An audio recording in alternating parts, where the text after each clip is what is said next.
우리가 성경을 읽을 때 성경이 무엇에 대해서 이야기하는지를 잘 알아야 합니다. 성경은 우리들에게 주로 8가지의 주제에 대해서 이야기를 해줍니다. 성경은 성경 자체에 대해서 얘기해 줍니다. 우리가 믿음과 우리 행동의 기준이 되는 성경이란 책 자체가 어떤 책이냐 하는 것을 말해 줍니다. 두 번째는 이 세상을 창조하시고 또 타락한 우리 인간을 구원하시는 하나님에 대해서 알려줍니다. 하나님이 어떤 분이시고 무슨 일을 하는지를 알려주는 책입니다. 그리고 더 나아가서 하나님이 만드신 우리 인간에 대해서 인간이 어떻게 창조되었고 또 타락을 했는지 어떻게 구원을 받을 수 있는지 우리 인간에 대해서 이야기를 해 줍니다. 특별히 우리 인간을 구원하기 위해서 하나님의 아들 예수님을 보내주었기 때문에 예수님이 우리 구원을 위해서 뭘 했나 하는 것을 보여줍니다. 그리고 예수님이 구원해 주신 그 구원의 내용은 뭔가, 그 구원을 어떻게 받으며 구원받은 사람은 어떻게 살아가야 되는가 하는 구원에 대해서 가르쳐주고, 또 구원받은 사람들이 모여서 이렇게 공동체를 형성하고 살아가는 교회에 대해서 알려줍니다. 더 나아가서 이 세상은 앞으로 어떻게 종말을 맞이할 것인가, 종말은 어떠한 상태인가 하는 종말에 대해서 말해줍니다. 그러니까 우리가 이 성경을 읽을 때 성경이 말해주는 이런 주제들에 대해서 알고서 이 성경이 가르쳐주는 내용을 믿고 이제 우리가 개인적으로나 가정에서나 또 학교나 직장에서 이 사회에서 살아갈 그런 세계관 내지 인생관을 형성하게 됩니다. 그런데 오늘부터는 이런 중요한 주제 가운데 성령님에 대한 주제가 있는데, 성령님은 주로 어떤 역할을 하시는 분인가 하니까 하나님이 우리를 구원하실 때 예수님도 보내시지만은 또한 성령님을 보내서 우리를 구원하시는 분이십니다. 그래서 성령님에 대해서 바르게 아는 것은 무척이나 중요합니다. 성령님을 바르게 알면 우리 신앙생활도 건강해지고 균형 잡히게 되고, 성령님을 바르게 모르게 되면 우리 신앙이 일그러지고 우리 신앙에 많은 부작용을 가져오게 될 수밖에 없겠죠. 그런데 오늘날 많은 사람들은 성령님을 생각할 때 사실은 다소 극단적인 경향이 있습니다. 성령님에 대한 사역 가운데 아주 일부분에 대한 관심이 너무 커요. 그것은 흔히 성령의 은사라고 불리는 그런 내용에 대해서 지나친 관심이 많습니다. 성령님의 은사도 여러 가지인데 그 중에서도 방언이라든지 또 방언 통역이라든지 예언이라든지 이런 은사에 대해서, 혹은 병을 고쳐주시는 치유라든지 아주 특별한 기적을 행하는 이런 치유와 기적에 대한 관심, 그리고 사도와 선지자라고 하는 사람들이 오늘날에도 과연 있는가 하는 이런 문제들에 대해서 주로 지극히 큰 관심을 가지고 있습니다. 이 자체가 잘못된 건 아니지만 관심이 너무 극단적이고 치우쳐 있고 편향되고 또 그에 대한 이해가 너무나 잘못되어 있다는 것이 문제입니다. 그런데 교회는 2000년 동안이나 성경에 기록된 성령님을 믿고 예배하고 또 성령의 인도를 받으면서 살아왔는데, 사실은 시대마다 성령님에 대한 관심은 조금씩 그 시대의 환경 때문에, 그 시대의 어떠한 풍토 때문에 조금씩 달랐습니다. 흔히 한 500년 동안까지의 초기 교회, 초대교회에서는 이 성령님이 아버지 하나님과 예수님과의 관계가 어떠한가? 성령님은 아버지가 하나님이듯이 예수님이 하나님이듯이 성령님도 하나님이신 것인가? 성령님은 어떤 바람이라든지 불이라든지 이런 사물이나 영향이 아니고 아버지가 인격적이고 예수님이 인격적이듯이 인격적인 분이신가? 라고 하는 성령님이 아버지와 아들과 더불어서 신성을 가지고 있느냐 아니면 아버지와 아들과는 어떤 인격적인 차이가 있느냐, 주로 성령의 신성과 인격성에 대한 관심이 많았습니다.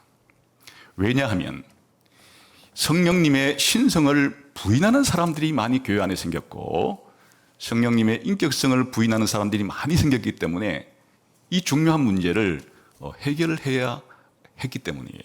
그래서 한 500년 동안에는 주로 성령님을 생각할 때는 성령님이 누구시나에 대한 관심, 이 삼위일체 하나님과의 관계 속에서 성령님은 어떤 분이신가에 대한 관심이 거의 500년 동안을 지배한 성령님에 대한 관심사였습니다.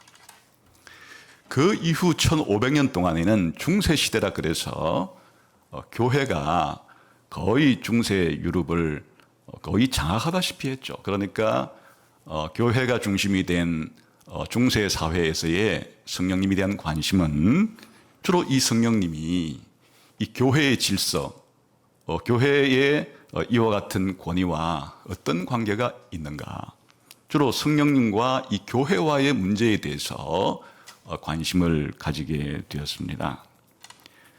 그리고 특별히 교회에서 하는 일이 세례를 베풀고 또 성찬을 하고 이렇게 성례를 하기 때문에 이런 성령님과 이런 세례와 성찬과 같은 성례는 어떤 관계가 있는가? 주로 이제 교회 생활에 있어서 늘 예배를 드리거나 교회가 함께 할 때 이 문제가 아주 중요한 문제였기 때문에 이런 부분에 관심을 가졌더랬습니다.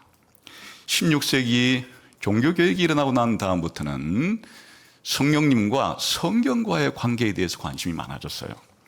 왜냐하면 이 성경을 어떻게 해석하느냐에 있어서 성령님과의 관계가 아주 중요했기 때문에 성령과 성경과의, 성령과 성경 해석가의 관계, 그리고 또한 이 종교개혁 당시에는 로만 가톨릭 교회와 더불어서 성령의 본질에 대해서도 이견이 있었지만 개인이 구원을 어떻게 받는가 하는 문제에 있어서도 관심이 많았던 시대였기 때문에 이 성령님과 개인의 구원과의 관계가 어떠한가, 성령님이 우리의 개인적인 구원에 어떤 영향을 미치는가 하는 16세기 종교개혁 때는 주로 성령님과 성경과의 관계, 성령님과 구원과의 관계에 대한 관심을 가지고 논쟁을 벌였습니다. 17, 18세기가 되자 유럽 사회에서는 계몽주의라고 불리는 이성만내주의, 이성절대주의가 등장을 하면서 하나님으로부터 오는 계시를 부인하는 일이 생기자 교회의 관심은 성령님과 이성의 관계, 또 성령님과 이런 계시의 관계는 어떠한가를 가지고 본격적인 논의를 했습니다. 19세기에는 엄청난 부흥의 시대가 도래했습니다. 18세기부터 이어졌던 부흥이 19세기까지도 계속 지속되자 성령님과 이 엄청난 교회사에 벌어지고 있는 이 부흥과는 어떤 관계가 있는 것인가 하는 문제가 대두가 되게 되었고, 특히 이제 19세기 때는 유럽이 전 세계에 복음을 전하려고 하는 개신교의 엄청난 선교 운동이 일어나는데 성령님과 선교는 어떤 관계가 있는가, 그리고 또 이 당시에 이런 우리의 성화에 있어서 이 세상에서 성화를 완전히 이룰 수 있다고 하는 그런 주장을 하는 사람들 때문에 성령님과 성화의 관계가 어떠한가, 좀 이런 문제들에 관심을 가졌습니다. 그리고 20세기 초반이 되자 20세기 초에 오순절파라고 하는 기독교 안에 일파가 생기면서 이 사람들은 이 방언이라고 하는 이상한 뜻을 알 수 없는 그런 언어를 하나님께서 은사로 주셔야만, 이걸 받은 사람만 기독교인이라고 하는 이상한 방언을 주장하는 무리들이 일어났기 때문에 이 사람들이 이런 방언을 하기 위해서는 성령 세례를 받아야 된다 해서 성령 세례와 이 방언의 문제가 아주 초미의 관심사가 되었고, 20세기 중반 이후에는 은사주의 운동이라고 부르는 또 다른 성령 운동이 일어나서 방언만이 아니라 기타 다른 여러 가지의 은사들에 대한 관심이 생겼습니다. 그래서 성령과 성령의 은사에 대한 문제가 관심의 대상이 되었고, 그리고 이제 20세기 후반에 이르러자 기본적으로 성령님께서는 이 기후변화 또 환경 문제가 대두되자 이 창조 세계, 이 자연 세계와는 어떤 관계가 있고, 또 보편적으로 기독교인만이 아니라 이 세상 자체와는 어떤 관계가 있는지, 또는 다른 종교와는 어떤 관계가 있는지, 이런 문제를 가지고 토론해 왔습니다. 그러니까 오늘날 21세기 그 초반인 지금에도 여러분들과 혹은 이 대다수의 복음주의권 안에 있는 기독교인들이 성령에 대한 관심은 이렇게 2000년 역사 동안에 성령님은 다양한 분야와 관계를 맺으시는 분인데, 우리 시대의 독특한 관심사 때문에 성령님과 다른 관계에는 별로 관심이 없고, 오로지 성령을 방언 문제 혹은 예언 문제, 병을 고치는 문제, 이런 문제와 관련해서 생각하는 지극히 병적인 극단적인 성령에 대한 잘못된 이해가 시대적인 영향 때문에 그렇다 하는 것을 알 수가 있습니다. 사실은 성경이 말하는 성령님은 성령님이 하시는 사역들은 상당히 포괄적이고 다채롭고 다차원적인 관계를 가지고 있습니다. 우선 시대적으로만 봐도 이 세상을 창조할 때 아버지와 아들만 창조에 관여하신 것이 아니라 성령님도 이 창조에 관여했습니다. 그러니까 이 세상이 창조될 때부터 성령님께서는 활동을 하신 것이에요. 그 이후에 인간이 타락을 하고 하나님께서 아브라함을 조상으로 해서 이스라엘 민족을 하나님 백성으로 만들었을 때 성령님은 그 이스라엘 백성들 속에서 강력한 역사를 또 활동을 하셨어요.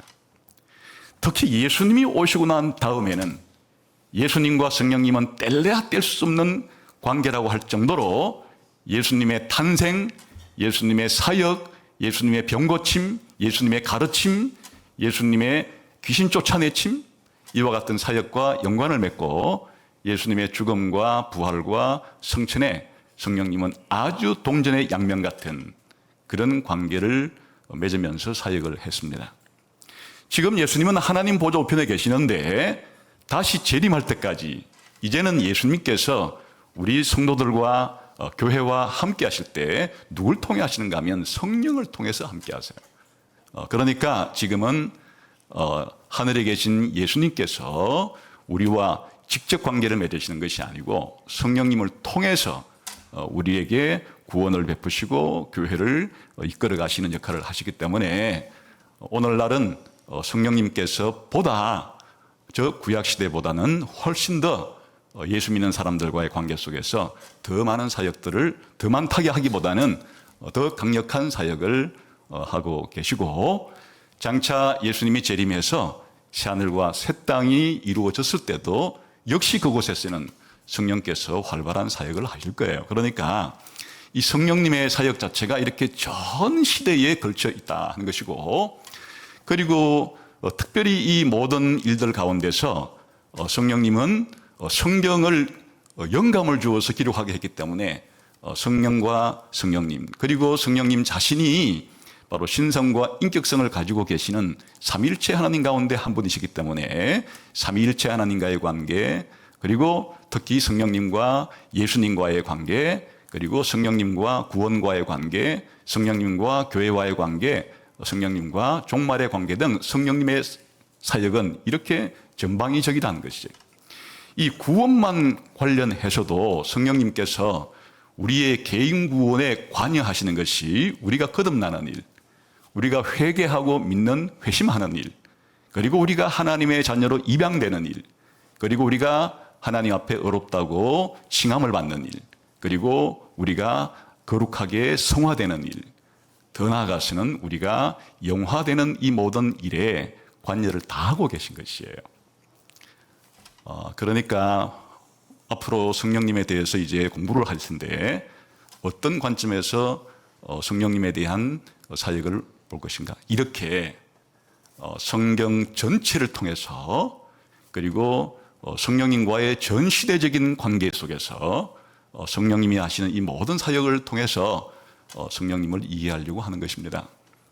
그런데 가장 중요한 것은 성령님의 모든 사역은 어디로부터 비롯되는가 하면 성령님이 하나님이시라고 하는 성령님의 신성과 성령님이 사물이 아니라 인격체라고 하는 인격적인 분이라고 하는, 다시 말하면 성령님은 신적인 인격적인 분이시라고 하는, 여기서부터 성령님의 모든 사역이 흘러나오는 것이기 때문에 성령님에 대해서 우리가 성경을 통해서 알아보려고 할 때 첫 번째 문제는 초대교회 500년 우리 신앙 선배들과 같이 성령님은 과연 누구신가?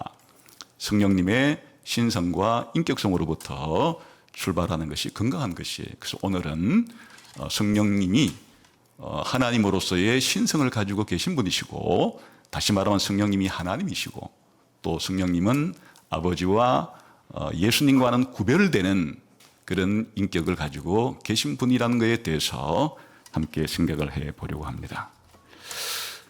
한 4가지 측면에서 오늘 내용을 살펴볼 것인데요. 첫 번째는 이 성령님의 신성과 인격성에 대해서 초대교회 500년 동안 많은 논쟁이 있었다 그랬죠. 그 중에서도 이 4세기 때 성령님의 신성과 인격적인 문제를 두고서 아주 뜨거운 그런 논쟁이 있었고, 그 결과 우리는 성령님을 신적인 분이시고 인격적인 분이시라고 하는 고백이 생겨나게 됩니다. 이와 같은 성령님에 대한 신앙 고백이 생각하게 된 배경을 좀 살펴보고, 그리고 두 번째는 성령님이 하나님이라고 하는 성령님의 신성에 대한 증거를 살펴봅니다. 그리고 세 번째는 성령님은 인격적인 분이라고 하는 성령님의 인격성에 대한 증거를 살펴볼 것이고, 마지막으로 성령님이 이렇게 신적인 인격을 가지신 분이라면 우리들은 어떻게 삶을 살아야 될 것인가, 성령님과의 관계를 어떻게 정립할 것인가 하는 문제를 생각해 보겠습니다. 우선 초대교회 500년 동안에 기독교에 있어서 가장 중요한 문제는 아버지와 아들과 성령의 관계 문제였습니다. 그래서 특별히 우리가 고백하는 사도신경에는 아버지 하나님에 대한 신앙 고백도 나오고, 또 아들 되시는 예수님에 대한 신앙 고백도 나오고, 성령을 믿습니다 하는 성령에 대한 신앙 고백은 나오지만 아버지와 아들과 성령이 어떤 관계인가에 대한 신앙 고백은 없죠. 그래서 이단들이 생기기 시작했는데, 첫 번째 주된 이단은 예수님은 하나님이 아니다라고 하는 이단이 생겼어요. 예수님은 피조물일 뿐 아버지와 동등한 그런 하나님은 아니다 하는 이런 아리우스라고 하는 사람을 대표로 하는 이단이 생겨서 골머리를 앓게 되었습니다. 그래서 초대교회의 많은 우리 신앙의 선배들이 성경을 다시 한번 들여다보면서 과연 예수님은 피조물에 불과한 분이신가 라고 하는, 예수님은 아버지와 함께 동등한 하나님이신가 하는 문제를 연구를 하면서 이런 아리우스파의 주장이 거짓이고 잘못되었다. 예수님은 아버지와 동등한 신성을 가지고 계신 하나님이시다. 그래서 그 당시 용어를 통해 보면은 예수님은 아버지와 동일 본질을 가지고 계신다. 다시 말하면 신적인 본질을 아버지도 가지고 계신다면 예수님도 가지고 계시기 때문에 하나님으로서는 아버지와 아들이 동등하다 하는 이런 성경의 주장을 바른 성경의 해석과 교회가 믿어야 될 참된 신앙 고백으로 확정을 지었습니다. 그게 이제 325년 니케아라는 곳에서 모여서 그 당시에 뛰어난 신학자들이 전부 다 모여서, 사실 뭐 100%는 아니지만 중요한 신학자들이 다 모여서 오랜 기간 동안 토론을 하면서 이와 같은 고백을 담은 것이 니케아 신경이라는 것입니다. 그런데 이제 예수님이 하나님이시라고 하는 이 예수님의 신성은 신앙 고백으로 확실하게 교회가 이제는 부여잡게 되고, 그렇게 믿지 않으면 이단이 되어버렸는데, 아직 어떤 문제가 해결이 안 됐는가 하면 그런 성령님은 하는 문제가 남아있었습니다 성령님은 그런 아버지 하나님과 예수님과는 어떤 관계에 있는가 하는 문제를 가지고 또 이단들이 생기기 시작했어요. 그래서 어떤 이단들이 생겼는가 하면, 성령님은 하나님이 아니다, 성령님은 피조물이다, 성령님의 신성을 부정하거나 성령님은 불이나 바람 같은 그런 힘이지 인격은 아니다 라고 하는 성령의 신성과 인성을 부정하는 그런 이단들이 교회 안에 생겨나게 되었습니다. 많은 종류의 그런 이단들이 생겨났어요. 그런데 이 문제가 이제는 교회의 아주 초미의 관심사가 되었죠. 그래서 당대에 가장 뛰어난 신학자들이 이 이단들이 잘못된 주장에 대해서 성경을 연구하면서 성령님의 신성과 인격성에 대한 연구 결과를 서로 공유하기 시작을 했습니다.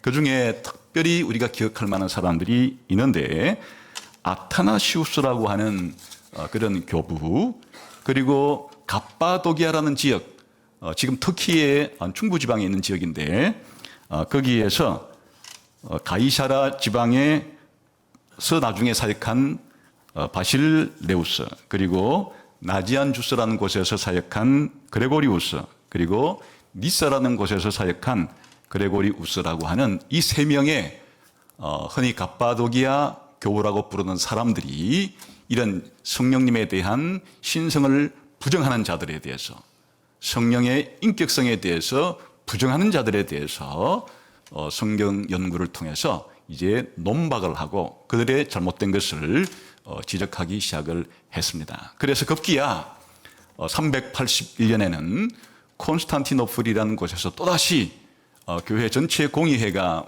모여서 이 문제에 대한 해결을 보았는데, 성령님도 하나님이시고 성령님도 인격적인 분이라고 하는 신앙 고백이 성경에 대한 바른 해석이고 교회의 바른 신앙 고백이라는 것을 확정하기에 이르렀습니다. 그래서 그때 이 니케아 콘스탄티노플 신경에 성령님에 대한 고백이 어떻게 표현되어 있는가 하면, 그 전에는 우리가 사도신경처럼 성령을 믿사오며, 그것밖에 없었어요.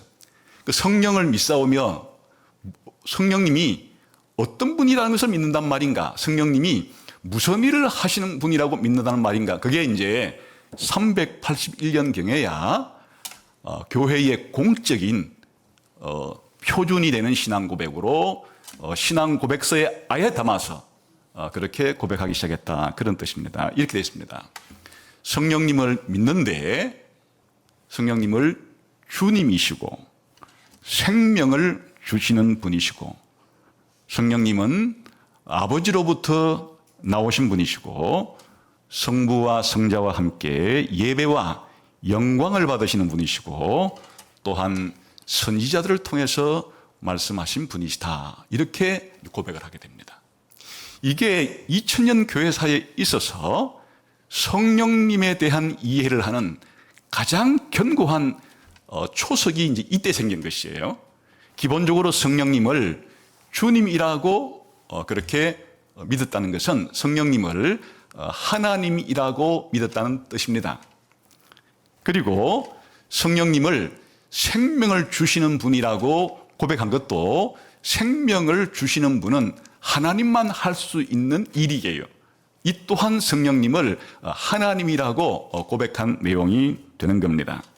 그리고 성령님께서는 아버지로부터 나오신 분이다라는 고백도, 아버지로부터 나왔으니까 아버지와 거의 본질을 공유하고 계시는, 구별은 되시지만은 같은 신성을 가지신 분이라는 고백이기 때문에 역시 하나님이라는 그런 고백입니다. 그리고 성부와 성자와 함께 예배와 영광을 받으시는 분이다. 당연히 성령님을 하나님이라고 고백한 겁니다.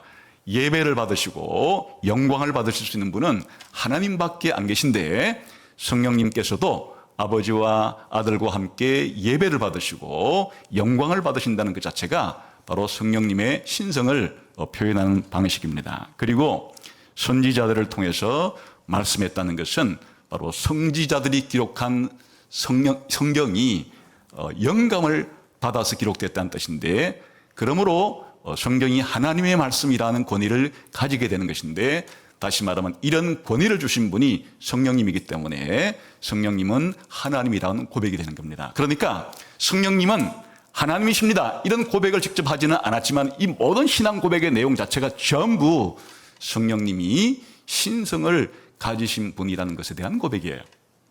그리고 또다시 이것을 각도를 바꾸어 생각하게 되면 이 모든 것은 성령님이 인격성을 가지고 계신 분이라는 고백이 되기도 합니다. 기본적으로 성령을 믿습니다 이렇게 했는데, 아버지 하나님을 믿듯이 예수님을 믿듯이 성령님을 믿는다는 것은 성령님이 인격적인 분이라는 뜻입니다. 어떤 사물을 믿는다는 것이 아니에요. 아버지를 믿고 아들을 믿듯이 성령님을 믿는다는 것은 성령님이 아버지와 아들과 같은 인격적인 분이라는 것을 전제로 하는 것입니다.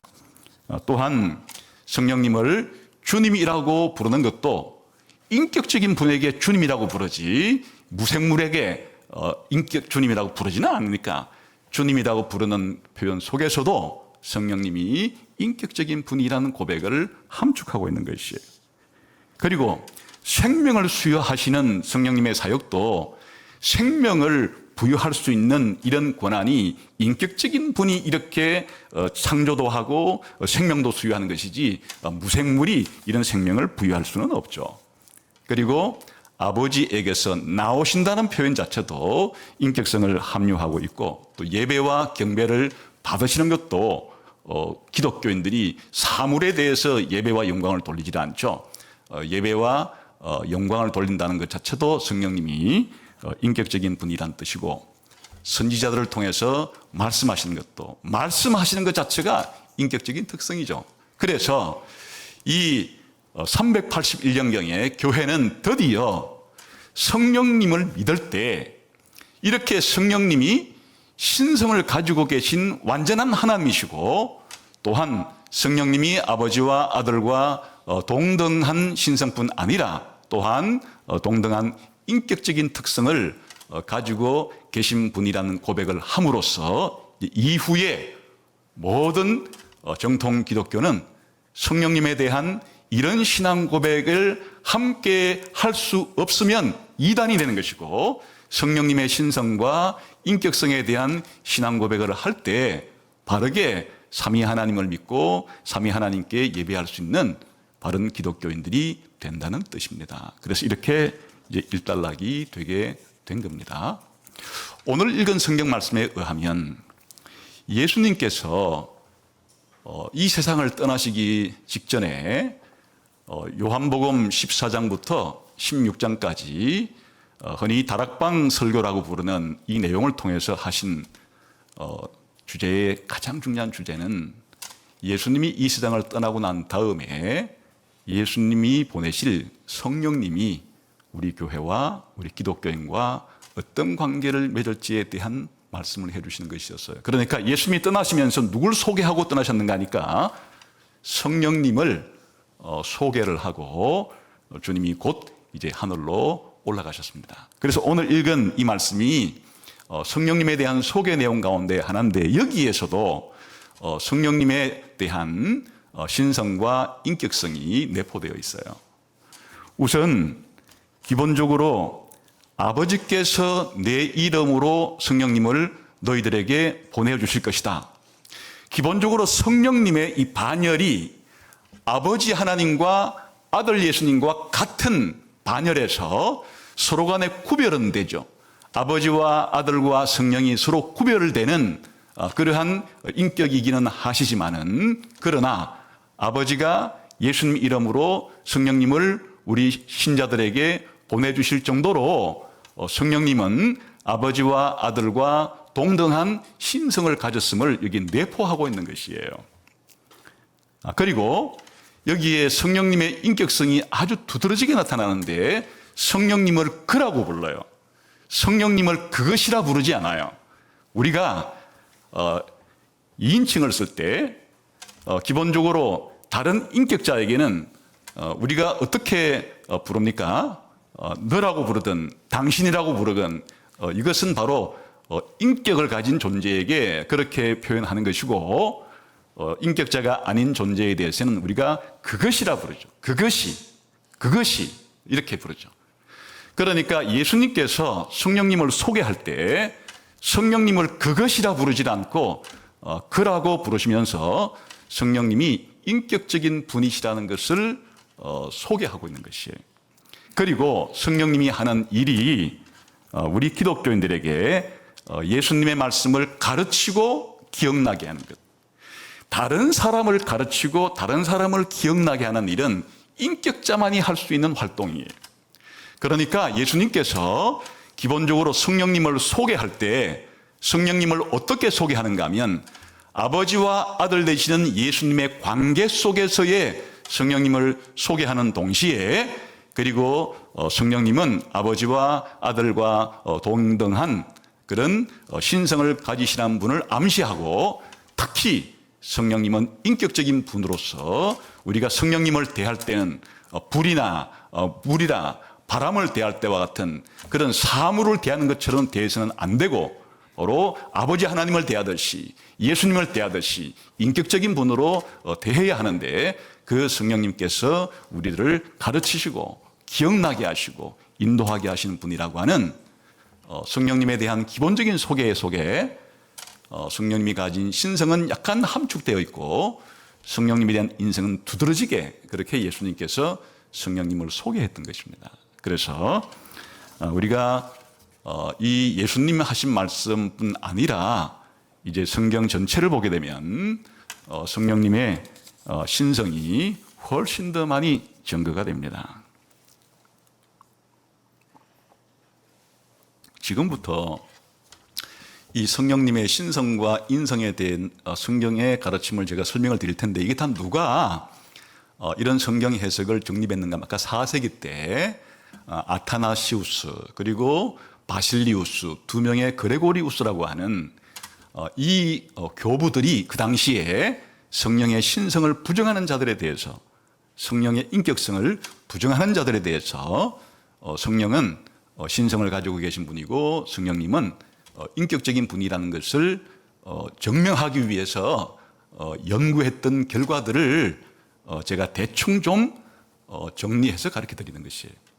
그러니까 이 4세기 때에 이미 성령의 신성과 인격성에 대한 성경 연구는 끝이 났어요.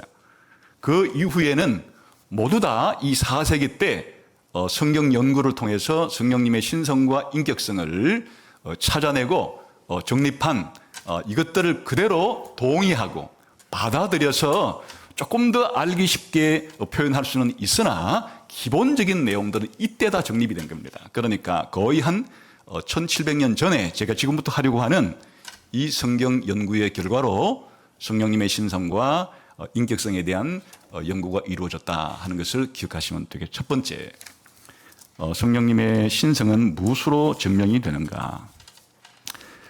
기본적으로 성령님은 하나님의 이름을 가지고 있어요. 그 성령님을 신약 성경에서 직접 하나님이시다 이렇게 표현한 것은 없어요. 그러나 간접적인 정황을 통해서 성령님을 하나님으로 부르는 내용이 나와요. 그 어디 있는가 하니까 사도행전 5장에 가게 되면 초대교회에 아나니아와 삽비라는 사람에게 발생한 사건 때문에 그런데요. 이 기록을 읽어보게 되면 이제 초대교회 많은 성도들이 가난한 성도들을 위해서 자기의 재산까지 팔아서까지도 교회의 헌금을 통해서 교회 내의 가난한 성도들을 돕고자 하는 이런 열정을 가진 신자들이 꽤 많이 있었어요. 다른 성도들이 그렇게 하는 것을 보고 아나니아와 삽비라고 하는 이 성도도 우리 재산을 다 팔아서 헌금을 드렸습니다 라고 했는데 실제로는 재산을 상당히 많이 판 돈을 감추어 두고 거짓말을 한 거예요. 그래서 사도 베드로가 어떻게 말했는가 하니까 네가 지금 거짓말한 이것은 성령을 속이는 것이다. 이렇게 한 번 말하고 또 한 번은 네가 이것을 속인 것은 하나님을 속인 것이다. 이렇게 말해요. 이 아나니아와 삽비라가 속인 것은 누구를 속인 행동인가 하면 단순히 베드로를 속이고 또 초대교회의 예루살렘 다른 성도들을 속인 행위가 아니라 이것은 곧 성령님을 속인 행위인데 성령님이 하나님이시기 때문에 하나님을 속인 것이 된다. 그래서 성령님과 하나님이 평행으로 나오는 것이에요. 그래서 성령님은 하나님이시다라는 것을 이 사건을 통해서 우리에게 알려주어요. 그뿐 아니라 어떻게 베드로가 이 아나니아와 삽비라를 꾸짖는가 하면 어찌하여 주의 영을 시험하려고 하느냐 이렇게 말했는데 이게 구약 성경에서 여호와께 죄를 짓는다는 관용적인 표현이에요. 성경에 보게 되면 출애굽기 17장 2절에 모세가 이스라엘 사람들이 이렇게 말해요. 너희가 어찌하여 여호와를 시험하느냐. 그리고 신명기 6장 16절에서도 너희 하나님인 여호와를 시험하지 말고 이런 구절들이 많이 나와요. 그러니까 여호와를 시험한다는 것, 이 표현 자체는 여호와께 죄를 짓는다는 관용구예요. 그런데 아나니아와 삽비라가 죄를 지었을 때 어찌하여 주의 영을 시험하느냐. 이것은 성령님이 바로 구약 성경에 표현된 여호와시라는 것을 그렇게 말하는 거죠. 그러니까 성령님을 하나님이라고도 부르고 성령님을 여호와라고도 부르는 것이에요. 이렇게 성령님은 하나님으로 불리기도 하고 여호와로 불리기도 하고 이렇게 성령님께 사용되는 이름 자체가 바로 하나님만 사용할 수 있는 그런 하나님의 이름 여호와라는 이름을 가지고 계시기 때문에 그러므로 성령님은 하나님이시다. 성령님은 신성을 가지신 분이다 하는 것을 이름을 통해서도 알 수 있다. 그런 뜻입니다.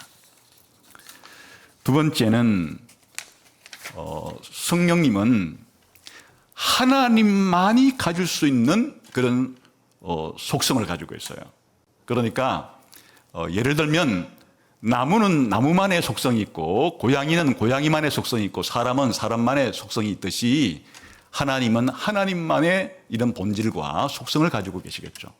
그런데 하나님만이 가지고 계실 수 있는 이런 하나님의 본질과 속성은 많이 있지만 그냥 대표적으로 생각해 본다 그러면 영원한 것이에요. 모든 피조물은 영원하지 않죠. 하나님만 영원한 것이에요. 그런데 성령님을 영원하신 분이시다 이렇게 말을 해요. 히브리서 9장 14절에 보게 되면 하물며 영원하신 성령으로 말미암아 해서 성령님을 부르는 성령님의 속성 자체가 영원하심을 속성으로 가지고 있다고 묘사가 되고 있죠. 영원하신 분이신 성령님은 하나님일 수밖에 없죠. 하나님의 속성을 가졌다 그런 뜻이에요. 뿐만 아니라 하나님만 가질 수 있는 특별한 그런 속성에는 편재하신 모든 곳에 계실 수 있는 그런 특징이 있죠. 피조물들은 특정한 한 공간에 있을 수밖에 없는 국소성을 가지고 있지만 하나님은 모든 곳에 동시에 있을 수 있는 그런 편재성을 가지고 계신데 성령님이 이런 편재성을 가지고 계신 것이에요. 시편 139편 7절에 보게 되면 내가 주의 영을 떠나 어디로 갑니까? 주님의 영이 온 모든 곳에 계시기 때문에 주님의 영을 피할 곳이 없습니다. 그렇게 신앙 고백을 하면서 성령의 이런 편재성에 대한 내용을 말하는 것을 볼 수가 있죠.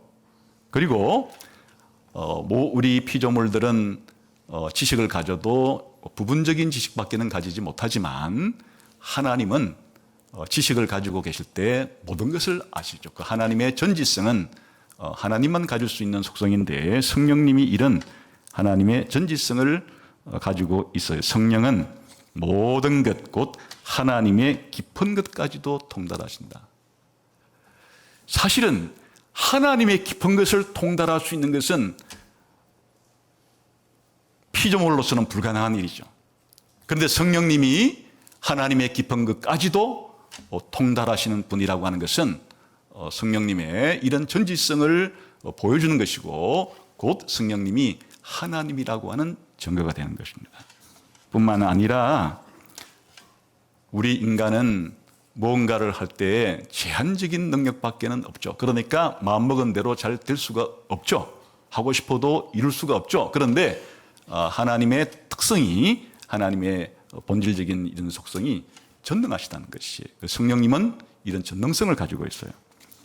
누가복음 1장 35절에 보게 되면 성령이 내게 임하시고 지극히 높으신 이의 능력이 너를 덮을 것이기 때문에 너에게 잉태하는 그 잉태된 사람이, 잉태된 인물이 남자와의 관계가 없어도 그렇게 태어날 수 있는 것은 성령이 너에게 이런 일을 전능하시기 때문에 할 수 있는 것이다.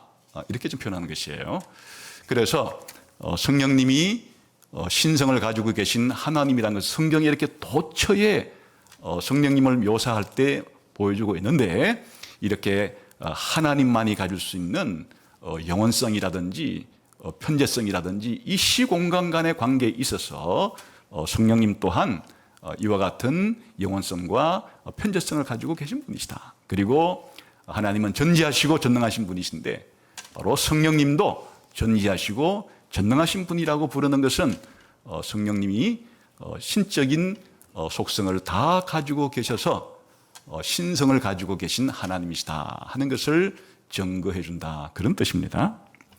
세 번째는 하나님은 하나님만이 할 수 있는 일이 있어요. 개는 개만이 할 수 있는 일이 있고, 또한 바람은 바람만이 할 수 있는 일이 있듯이 하나님은 하나님만이 할 수 있는 일이 있겠죠. 그것이 무엇인가 하면 창조하는 일이에요. 또 세상을 섭리로 다스리는 일이에요. 그리고 타락한 우리 인간을 구원하는 일이에요. 그리고 이 세상을 완성시키는 일이에요. 이것은 피조물들이 할 수 있는 일들이 아니에요.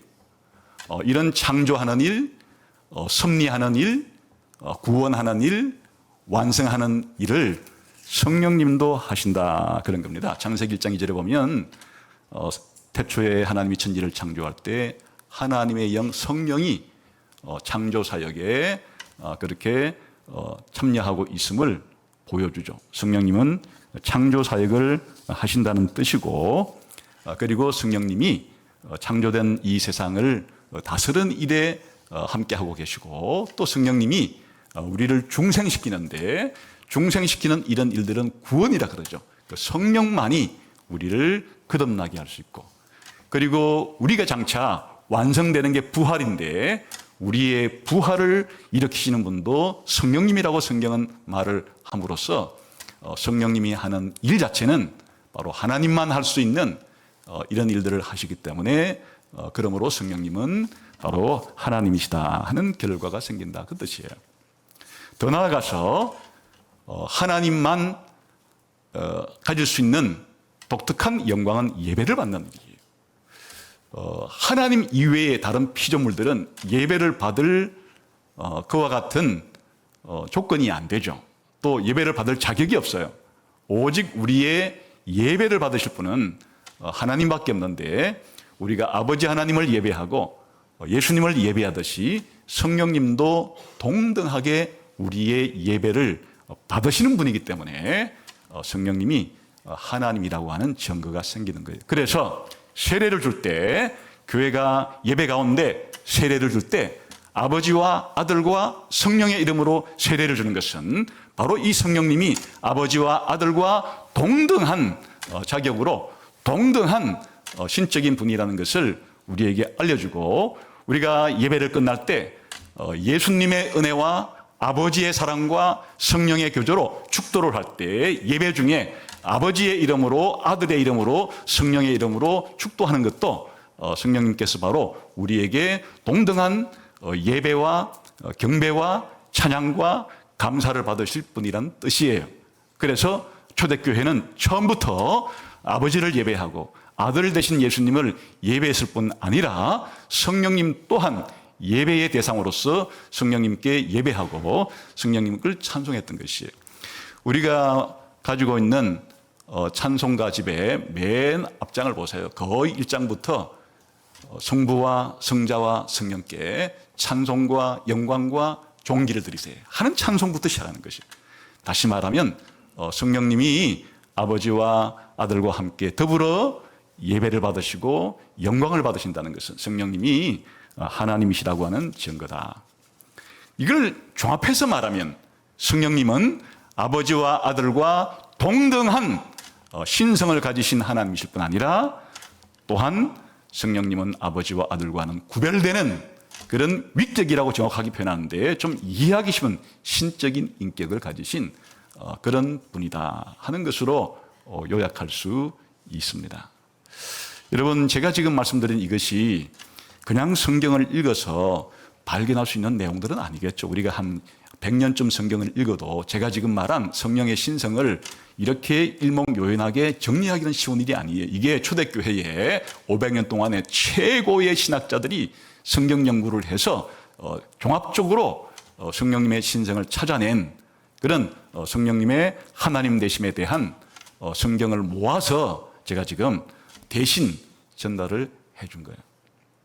두 번째는 성령님이 인격적인 분이다 하는 것은 성령님의 인격성은 어떻게 성경이 말해주고 있는가. 우리가 흔히 인격이라고 말할 때는 많은 요소가 사실은 그 안에 포함되어 있지만 가장 쉽게 설명하면 지성과 감정과 의지를 소유한 존재를 흔히 인격적 존재라고 우리가 이렇게 표현을 합니다. 그러니까 성령님은 이런 인격을 가지고 계신다는 것이에요. 그래서 성경에 보니까 성령님은 지식을 가지고 계시는데 고린도전서 2장 10절 11절을 보면 아까 말했던 것처럼 성령은 모든 것, 곧 하나님의 깊은 것까지도 통달한다. 이해하고 알고 완벽하게 지식을 가지고 있다는 것은 성령님이 지성을 가지신 분이라는 것을 말해주죠. 그뿐 아니라 성령님은 우리 인간과도 유사하게끔 우리가 감정이라고 부르는 것도 성령님은 가지고 계신데 성경에 보면 성령의 사랑으로 말미암아 이런 표현을 써요. 그러니까 아버지의 사랑, 예수님의 사랑, 성령님의 사랑. 아버지가 우리를 사랑할 수 있듯이 예수님이 우리를 사랑할 수 있듯이 성령님도 우리를 사랑할 수 있는 이 능력은 감정이 없으면 불가능하죠. 또한 성경에 보게 되면 성령을 근심하게 하지 말라 이랬는데 이런 근심이라고 부르는 이런 감정은 바로 인간에게서도 많이 있죠. 무슨 자전거가 혹은 컴퓨터가 근심하지는 못하죠. 그러한 기계들은 감정이 없기 때문에 근심이라는 것을 몰라요. 그런데 성령님은 때가 우리가 죄를 지을 때 근심하기도 하신 분이시다. 근심을 하기 위해서는 감정이라고 하는 요소가 있어야 되죠. 성령님이 근심하신다고 하는 뜻은 성령님이 감정이 있다는 그런 뜻이기도 해요. 뿐만 아니라 성령님은 의지를 가지고 계신데 은사를 주실 때 이 모든 일을 같은 한 성령이 행하사 그의 뜻대로 성령의 뜻대로 각 사람에게 나누어 준다.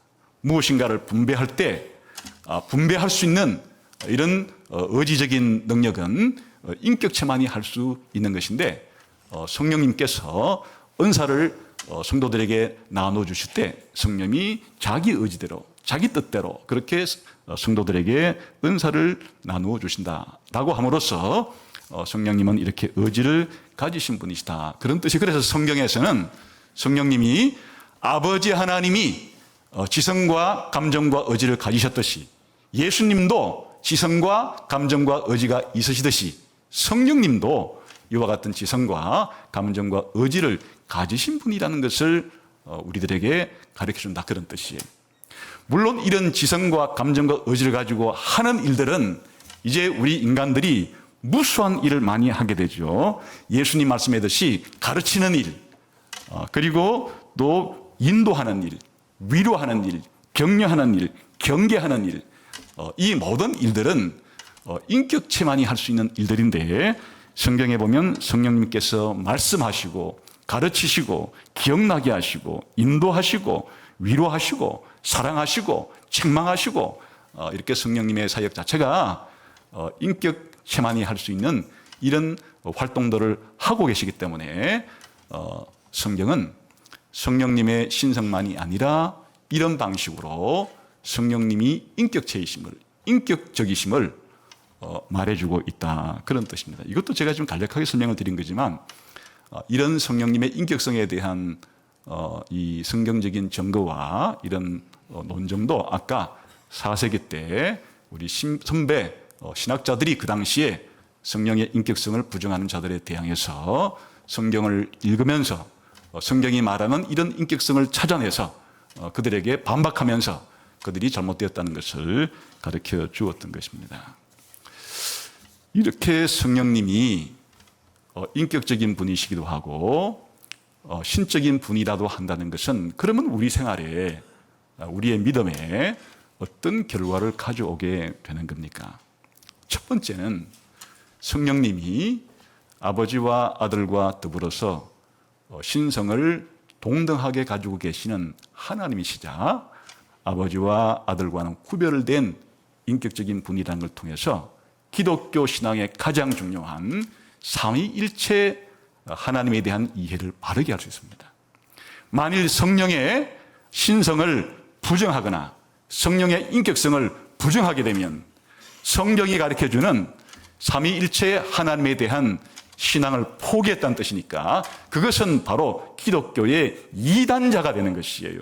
다시 말하면 성경을 엉터리로 해석하고 하나님을 엉터리로 믿게 된 그와 같은 결과를 가져오는 것이기 때문에 성령의 신성과 인격성에 대한 이 이야기는 곧바로 우리가 성경이 말하는 삼위일체 하나님을 바르게 알 수 있는 가장 중요한 열쇠가 되는 것이고, 그렇기 때문에 우리의 행동 속에 드러나는 결과는 예배할 때, 기도할 때 우리의 자세가 달라져야 된다는 것이에요. 2000년 동안에 성령님의 신성과 인격성을 부정했던 많은 사람들은 예배 때 성령께 예배하지 않고 찬양 드리지 않고 기도 드리지 않고 의지하지 않아요. 그러나 오늘 우리가 예배 시간마다 아버지와 아들과 성령, 성부와 성자와 성령을 찬양하고 기도 드리는, 믿고 의존하고 감사하는 것은 바로 성령님이 이러한 신성과 인성을 아버지와 아들과 더불어 같이 공유하고 계시기 때문에 우리가 예배를 그렇게 드리고 있는 거죠.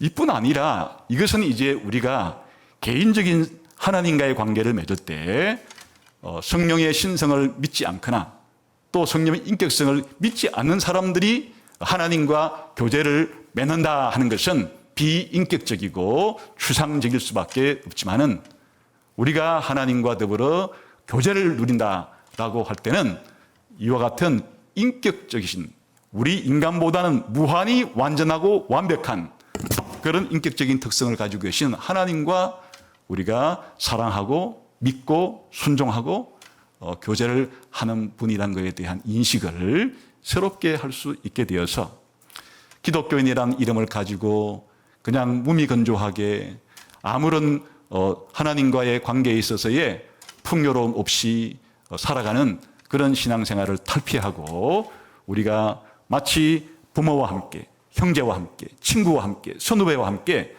이런 관계를 맺는 것처럼 아버지와 아들과 성령님은 우리를 아시고 우리를 사랑하시고 우리에게 가르쳐 주시고 인도하시고 보호할 수 있는 그런 분이시기 때문에 우리가 믿는 거예요. 의지하는 것이에요.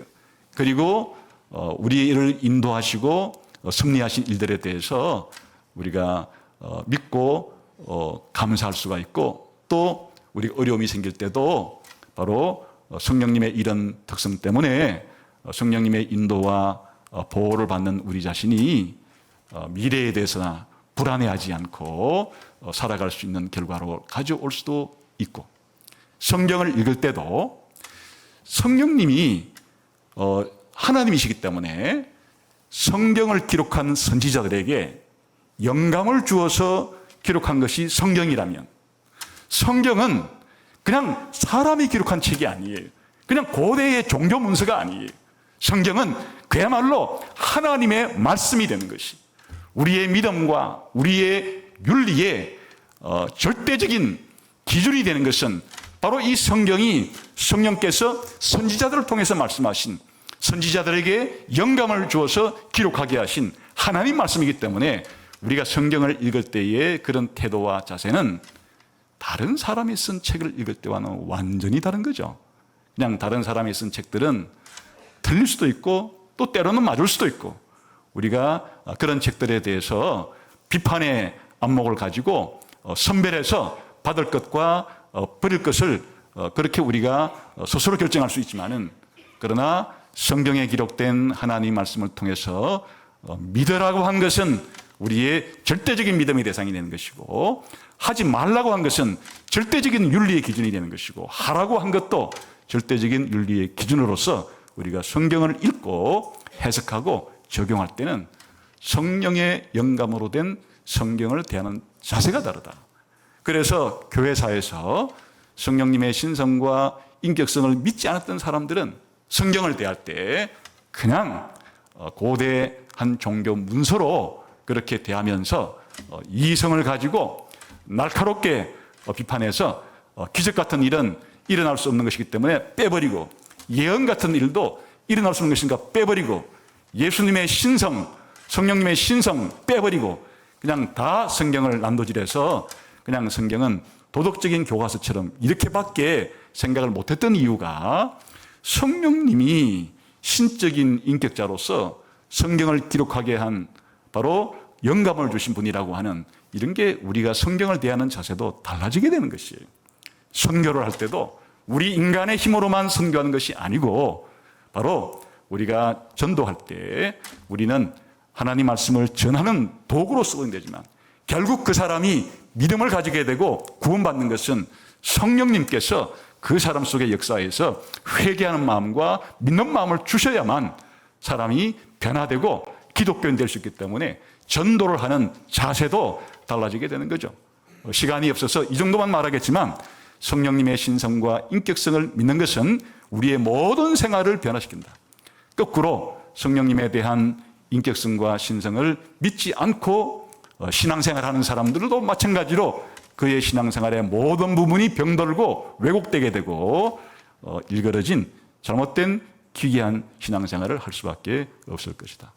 그래서 오늘은 성령님에 대한 성경의 가르침을 살펴보는 가운데 첫 번째 가장 기초가 되는 성령님이 삼위일체 하나님 가운데 한 분으로서 이런 신성과 인격성을 가지고 계신 분이라는 사실을 성경적 증거를 통해서 함께 살펴보았습니다. 이런 믿음이 여러분이 지금까지 가지고 계신 대로 더욱더 견고하게 되시기를 주님의 이름으로 축원합니다. 기도하겠습니다.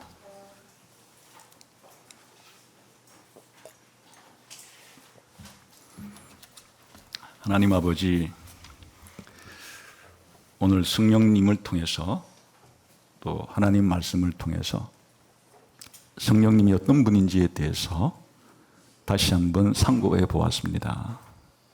성령 하나님을 믿는 우리의 신앙을 더 견고하게 해주시고, 아직까지도 성령님에 대한 믿음이 부족한 자들에게는, 없는 자들에게는 성령님께서 이런 믿음을 선물로 주셔서 성삼위 하나님께 대한 찬양과 감사와 기도와 교제가 우리의 삶 가운데 더 넘치게 해주시기를 원합니다. 예수님 이름으로 기도하옵나이다. 아멘.